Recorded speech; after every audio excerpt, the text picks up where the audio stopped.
Everybody, how's folks doing? It's Monday, starting a new week, so wanted to come live again, make sure I'm giving folks information. I know it's not the easiest time right now for a lot of people being quarantined, and of course, the families that you're dealing with that are going through employment and economic issues right now. You're at the top of a lot of our concerns, and we're hoping that things go well as far as us all getting through this and folks not being hit too hard. So with that being said, in the city of Philadelphia, we're up to 175 total cases, 70 plus new cases. That was a spike that we were pretty much expecting because we knew that we were increasing our capability to test. And of course, the more people we test, the more positive results that we can expect to essentially get until we kind of hit the tip of our curve that we're essentially working up towards right now. There are a number of different testing sites. Like I said before, folks are asking that you do not walk in and get tested. If you essentially want to get tested, the first thing that folks are doing, that we're advising and that folks are doing is if you're showing symptoms or if you've been exposed to someone that has coronavirus, the symptoms again are a high temperature as well as a dry cough. We're asking that you start by calling your primary physician, and once you call your primary physician and have a conversation with them, let them refer you to the appropriate place that you should go to essentially get tested. Again, we're asking that folks don't just walk up to places to ask to get tested. That same message that I've been kind of driving forward as far as people under 40 really have to make sure that we're abiding by what's being asked for, not just by the mayor, but also by the governor as far as executive orders. That's pretty much asking people to stay home is really essential because we are seeing that we're in the area of half of the cases right now have been diagnosed by people who are under the age of 40. So we have to look at that, and we have to make sure that we're doing the outreach and doing our part to make sure people know to stay at home and the importance of what we're going through right now.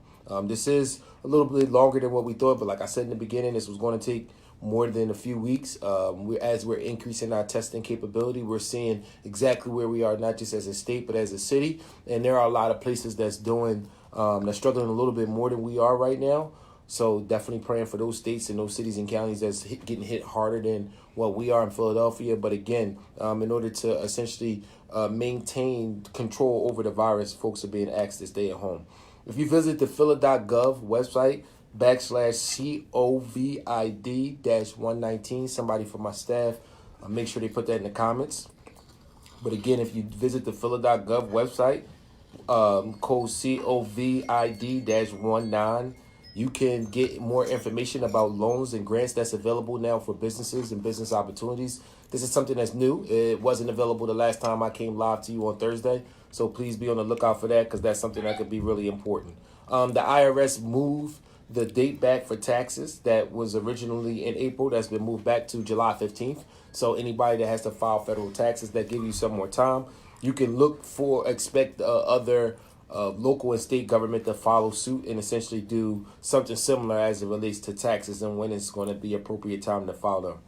The thing that a lot of folks is talking about is the federal stimulus stuff, and that's where it's been dialogue around putting money and dollars into every American pocket. If you know and you've been following what's going on, the legislative branch is currently negotiating exactly what that needs to look like and making recommendations.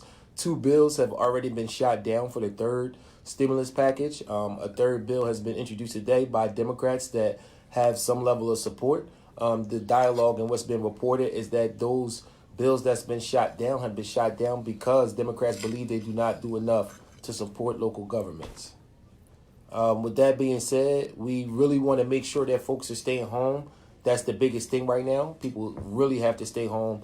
I know that it's a very difficult thing, but we're facing unprecedented times. And so we're really hammering down that message. A big shout out to all of my elected officials, as well as community organizers and leaders and folks who've been doing what they can to make sure people have the resources and support that they need. If you know somebody that's in need, if you know a business that's in need, if you know a family or a person that's struggling right now, please communicate those concerns to us. The last thing that I'll say before I sign off for the night is that myself and other members of council, we are going to be taking some votes this week. We have been out of council for a week now, but this week we will be convening, specifically my role in the Appropriations Committee, as well as my role as a member of council.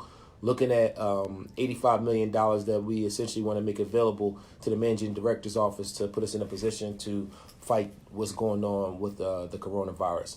So that's my quick update. I don't know if there's any questions or comments. I'll take a minute. You want to scroll through?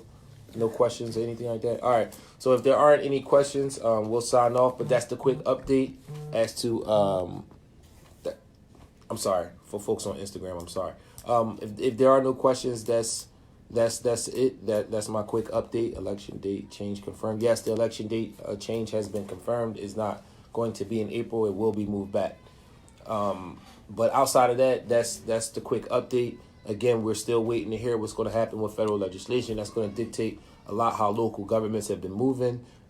Please take the executive order serious, especially if you have a business. I know this is very difficult right now, but we're going to pause. Okay, sorry. We're going to try our best to put folks in a position where they have the support that they need. We know that there are a lot of folks who are suffering right now, specifically on the employment side and the economic side. And like I said, I spent a lot of time throughout the course of the day talking to elected officials on the city, state, and federal level to try our best to put us in a position to make sure that we're fighting for people on the ground who we know are suffering firsthand because of this economic crisis that we're facing, along with the disease of the coronavirus. So that's kind of where we are right now. I'll make sure I come back on tomorrow at 8 o'clock to give folks an update. I'll make sure I come back on tomorrow to give folks an update. And thank you. Appreciate it. And I'll see everybody tomorrow.